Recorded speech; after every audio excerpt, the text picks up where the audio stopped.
Good morning, everyone. In the previous session of consumer behavior, I was explaining about types of consumer needs. And in this session, I am going to again continue the topic because I explained only around 8 types of consumer needs. And there are more 3 types of consumer needs which I am going to explain in today's session. So in today's session, first of all, I am going to explain the 3 remaining types of needs, and then I am going to explain the consumer motivation topic. What is consumer motivation?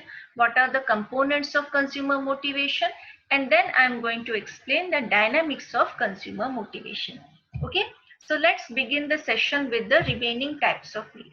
So another type of need that I am going to discuss today, explain today, is the need to give.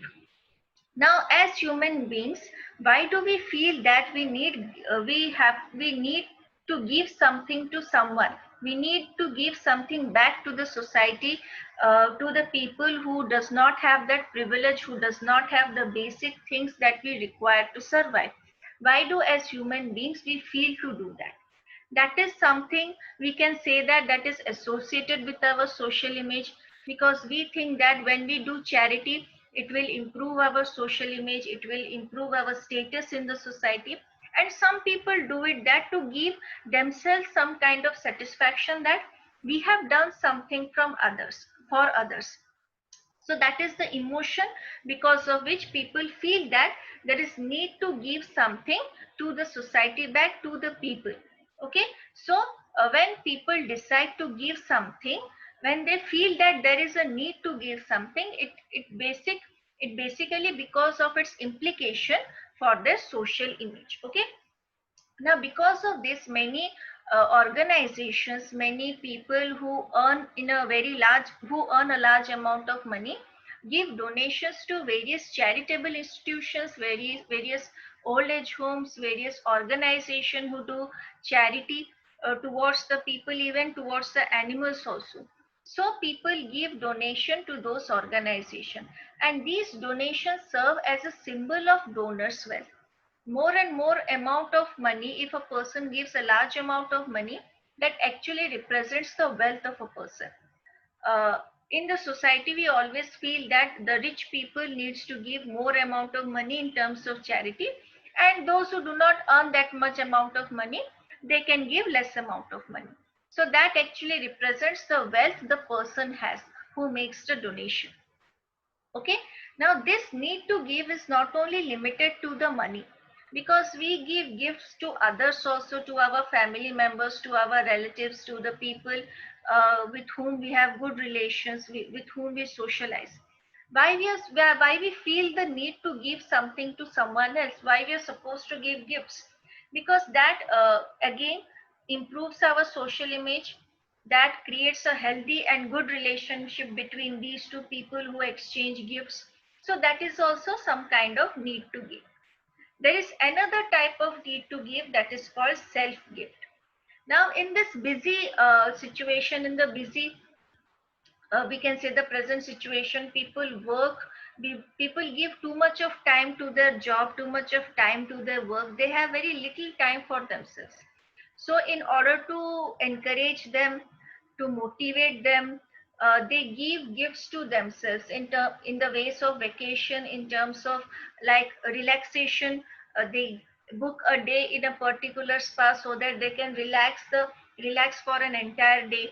So these are the self gifts which people give to themselves, to encourage, to motivate themselves, to make them feel that they actually deserve these things after so much of hard work and dedication. So this is the need to give. Need to give in terms of giving to the society, to the other people, in terms of money, not in terms of money, and giving gifts to ourselves also. So this is the need to give. Another type of need is that need for information. Why? Now another question arises, that whenever we make a decision regarding purchase of a product, what is the most important thing that we require?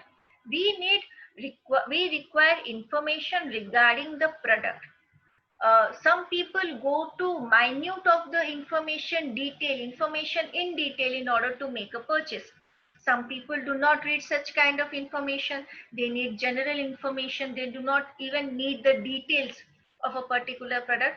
But overall basis, every consumer needs some kind of information before making any kind of purchase, before making any kind of decision regarding purchase of a product or a service. Now these informations actually are they can be both internal and external. Internal information means information that we already have. External information, the extra information that we want to collect from the environment depending upon our requirement.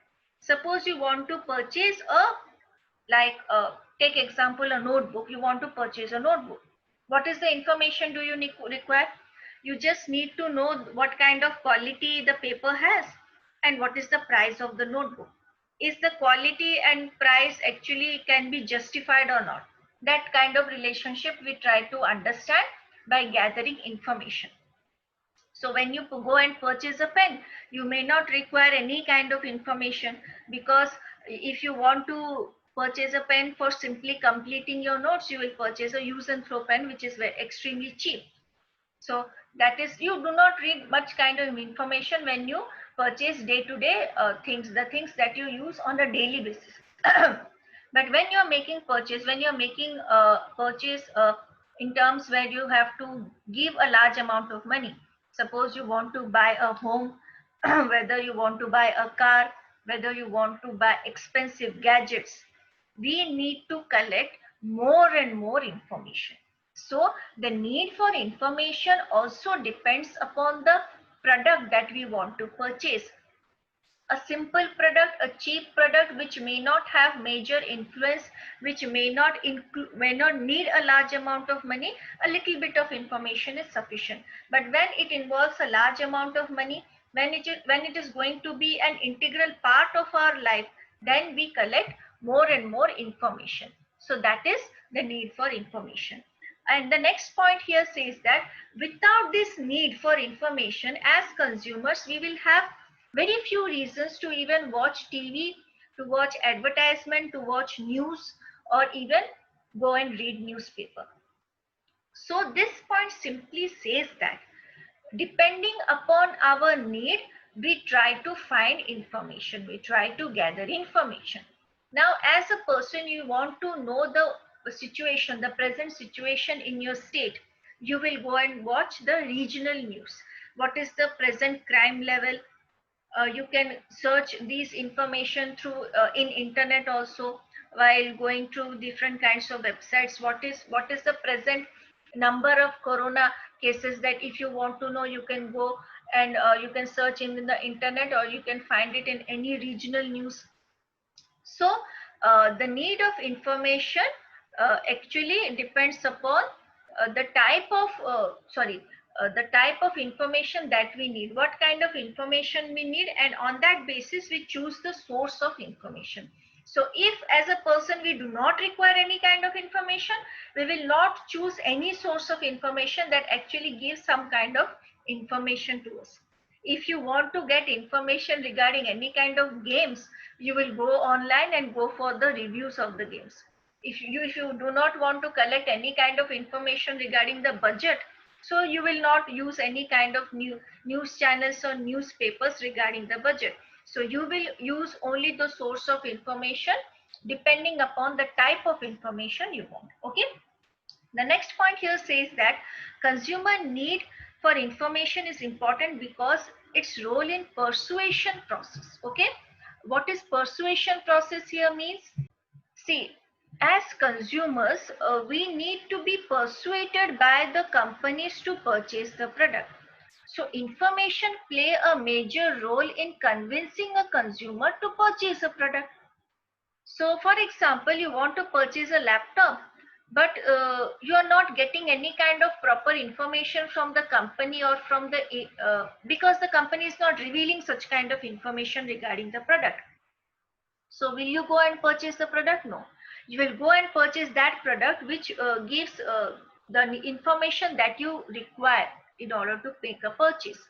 So in order to encourage a consumer, companies provide information on a regular basis so that people will be encouraged to purchase a product. I'll give an example. Whenever you see advertisement of mutual fund, one statement is repeated again and again, that mutual fund investment has market risk, and you need to read all the and they are subject to market risk, and all documents related to it must be read carefully. So that is the information continuously given to the investors, that you need to understand the level of risk that is involved in the mutual fund, and then you are supposed to invest in that. So that information is provided on a regular basis, so that people will understand the level of risk and then try to invest in the mutual funds. Okay. So in as consumers, we also feel that we need to collect information in order to make any kind of purchase decision, or regarding a product or a service. Okay. So the last type of need is need for variety. Now, as consumers, the first statement simply says that variety is the spice of life. It brings spice to someone's life when they have variety. Now, assume that you have only one type of food to eat, you wear only one type of dress all the time, your life is very monotonous, you have simply limited products that you're supposed to use. After a particular point of time, you will get irritated, you will get bored, and you will simply get frustrated. So if you have choice, we as human beings, we feel that we have the right, we have the freedom to take decision, we have the freedom to choose whatever thing is best for us. That is the variety, that is the need for variety that we all have as human beings. We want something new, we want something different, and we want to have different types of choice, so that we can select the best for us. So that is variety. Now many companies use this need for variety in different ways. Now Pepsi, you all know, they the soft drink Pepsi comes in a cola flavor, but there was a particular point of time they launched a product where the color of the drink was blue, and there was some kind of changes in the flavor, and that was made for a limited time period in order to give something new to the consumer. So that is the need for variety.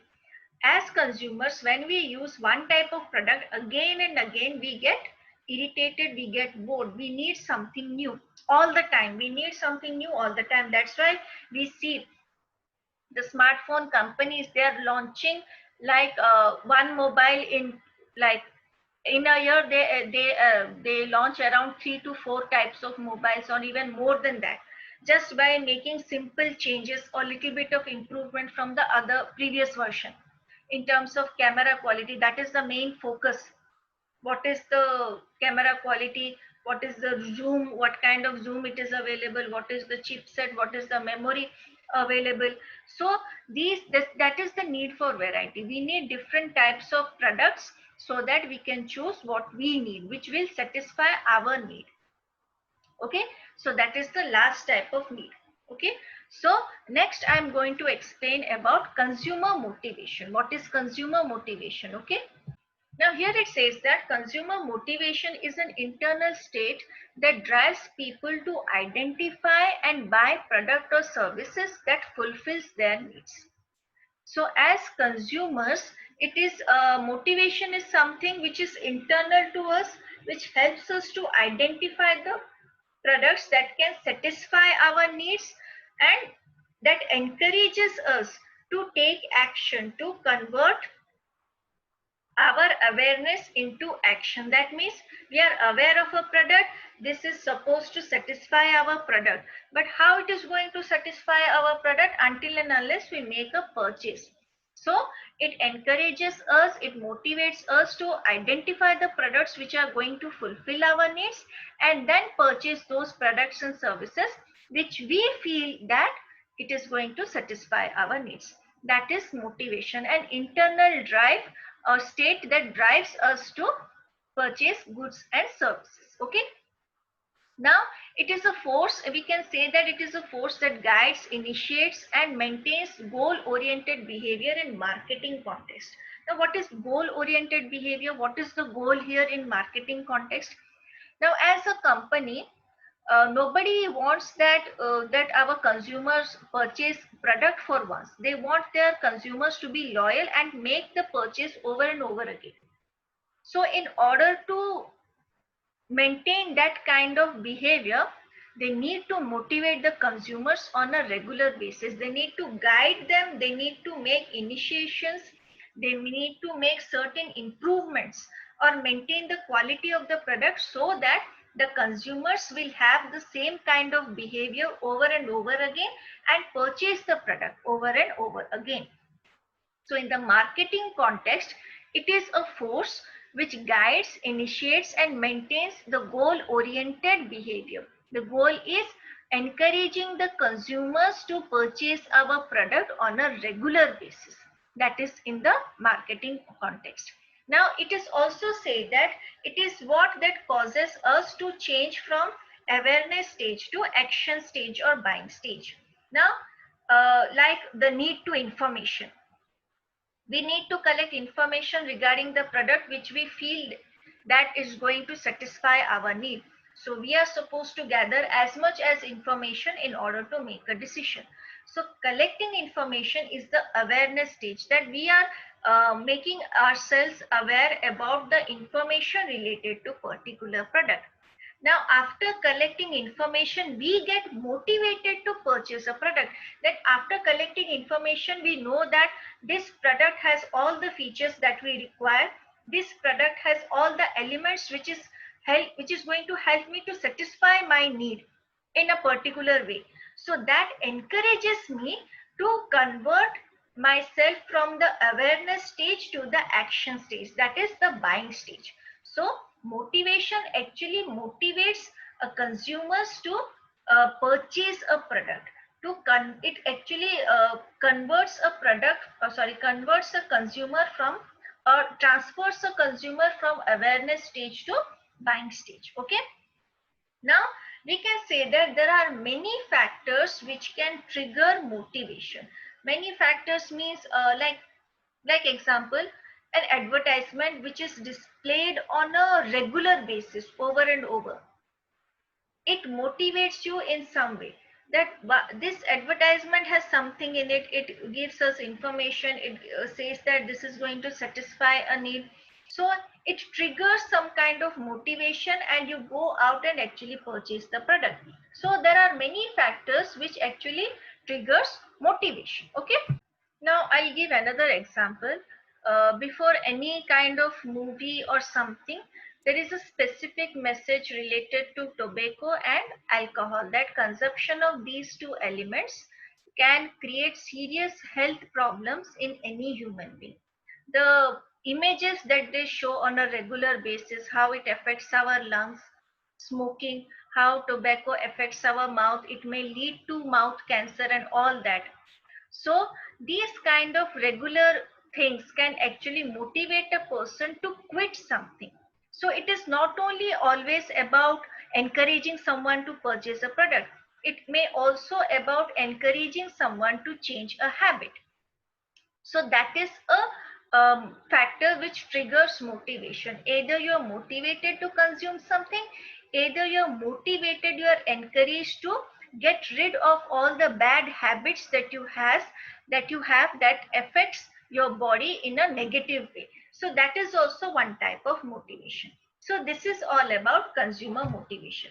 Now I'm going to explain about the components of consumer motivation. Now, what does actually component here means? So first of all, why do a person actually makes a purchase? Why do a person actually purchase a product? They need some kind of output from it or some kind of outcome from it. For example, why do you purchase a pen? What is the basic motive of purchasing a pen? You want a pen because you want to write something.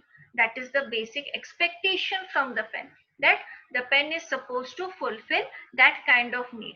So there are three components of consumer motivation: expectancy, instrumentality and balance. Expectancy means what do we expect from that particular product, that what the particular product is going to give us, that is the expectancy. It is the belief that that it will expectancy means when you purchase a product, it is a belief that it will give some kind of satisfaction or reward to you. Now if a person has a large amount of money and the person decides to purchase a product, so that fulfills some type of satisfaction of the consumer.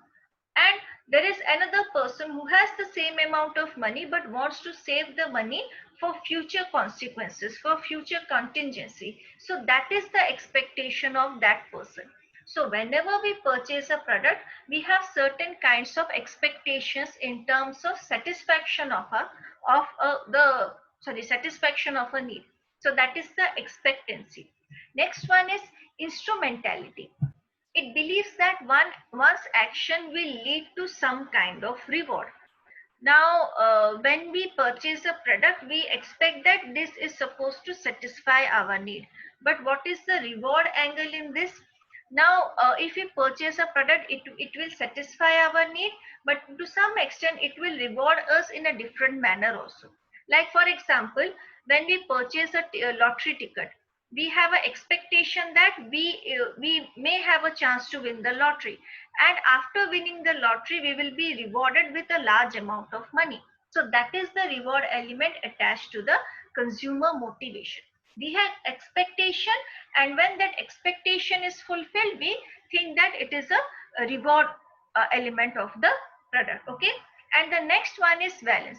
Balance means the type of value we attach with the product, or with the benefit of the product, or even with the price of the product. So that is the value attached with the product, that is called valency. It is the individual preference of a particular outcome, means what kind of preference that we have.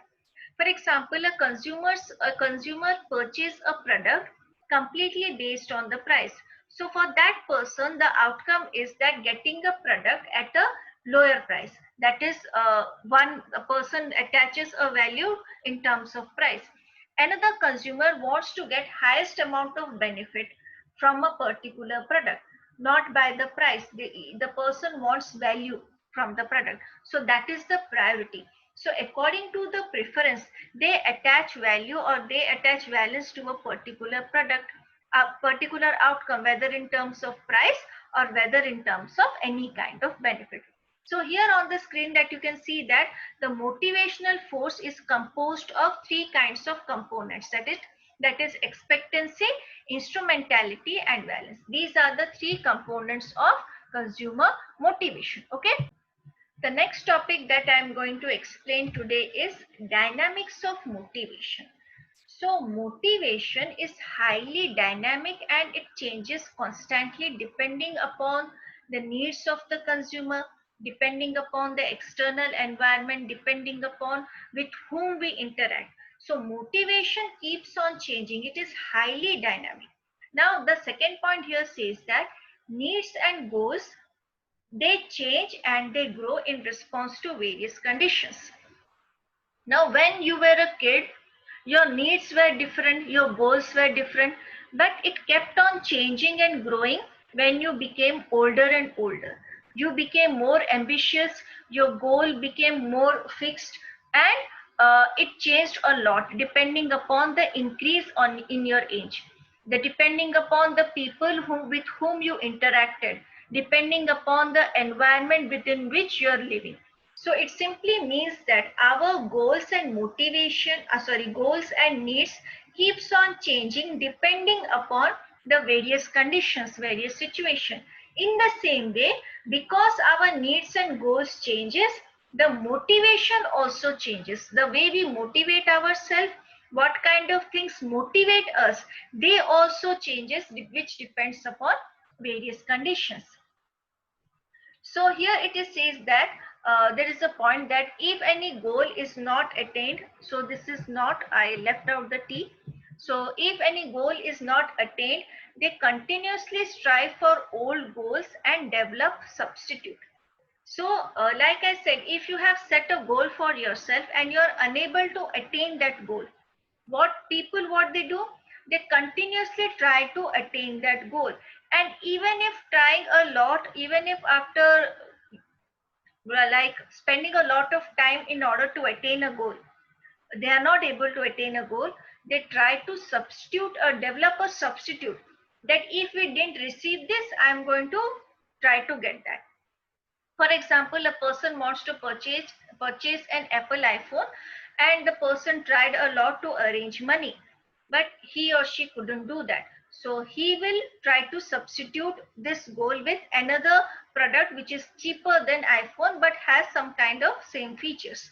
So this is one of the example, that if you're not able to attain a particular goal, and even after trying very hard, even after spending a lot of time in order to attain the old goals, if you're not able to do so, you need to develop some kind of substitute. Okay, so these are the dynamics of motivation. Okay, there are actually various reasons due to which motivation is highly dynamic. So now I'm going to explain the various reasons behind the dynamics of motivation, what made motivation highly dynamic. So the first reason is that needs are never fully satisfied. The first reason because of which motivation is very dynamic is that our needs are not fully satisfied. They are never fully satisfied. I'll give a simple example. You get up in the morning, you feel hungry, you eat something, but again after some time again you feel hungry and again you eat something. So it does not mean that once you feel hungry you eat something. Uh, you're not supposed to feel hungry the entire day. You feel hungry again and again. So your need for food is never satisfied. You on a regular time period you feel hungry and you have to feed yourself. So that need is never fully satisfied. I'll give another example. uh, you are eating in a cafe, in a restaurant, but you always want to eat in a different kind of restaurant with different items, with different food, with different variety. So your need for food is never really satisfied. Today you are eating in a particular restaurant and tomorrow you feel that I need to eat in a five-star restaurant in order to just to understand the difference between these two restaurants. So that is the need that never really gets satisfied. So motivation here simply changes, simply dynamic, because our each and every need of ours is never completely satisfied. Even like I said, the hierarchy need, whenever physiological needs are satisfied we move on to the next need. But physiological need means food, shelter, water, etc. Now if you have shelter, you are living in a rented house, you need a own house. You have a small house, you need a bigger house. So your physiological needs also keeps on changing and it never gets satisfied. So that's why here it says that our needs are never fully satisfied, and this is one of the reason behind the dynamics of, or why the motivation is highly dynamic. The next one is new needs emerges as old needs are satisfied. Simple, it is very simple in nature. Like the hierarchy need, when physiological needs are satisfied we feel more we feel like we need to socialize with people because our basic needs are now satisfied. So whenever a need is satisfied, whenever a old need is satisfied, a new need emerges. Like I have a particular job in a particular company, I am very satisfied, it is able to fulfill my basic needs, and now I need a promotion in order to get higher salary in order to fulfill my other needs. So when a old need is satisfied, a new need emerges, and we get motivated to fulfill the new need. Okay. And the next point here says that success and failure influence our goals. Now, uh, for example, you are playing a video game and you very easily cleared the first level. You move on to second level, and you have a, what we can say, you are very much interested in the game because each and every level that you clear, it is very easy for you to clear. So you try to clear more and more stages of the game because it is easy. You are very enjoying that, playing that game, and you get motivated to play even it for a longer time period. But what if uh, first or two stages were easy, but third, fourth, fifth are even more and more difficult. Whenever you move on to next stage, it becomes more and more difficult, and you reach a time where it is impossible for you to even complete a stage. After that, what you do, you try, and after some time you leave the game. You start playing another kind of game, because you have made up your mind that I am never going to complete that stage of that particular game. Same things happen with our goals.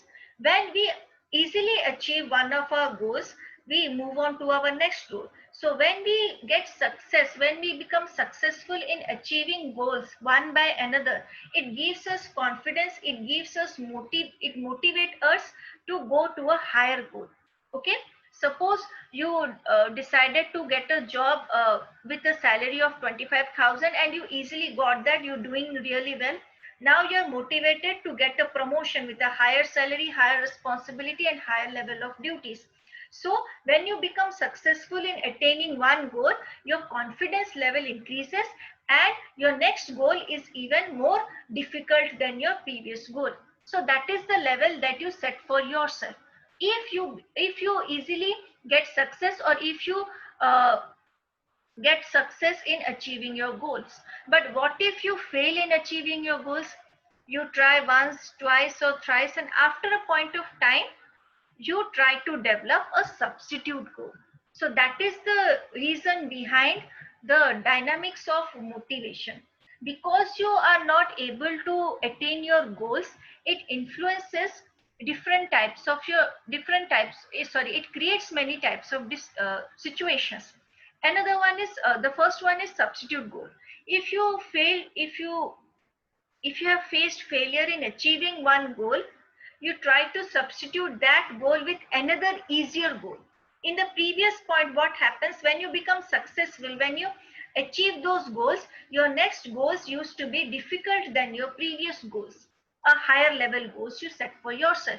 But when you fail to achieve a particular goal, your next goal is actually one step behind than your existing goal. So that is the substitute goal. For example, you wanted to buy a BMW, but because of your many problems, financial problems, less amount of income, you decided to buy another car, and you are very satisfied also that this is more safer than a BMW, it is less expensive, it is this and that. You have made up your mind by the substitute goal. Next one is frustration.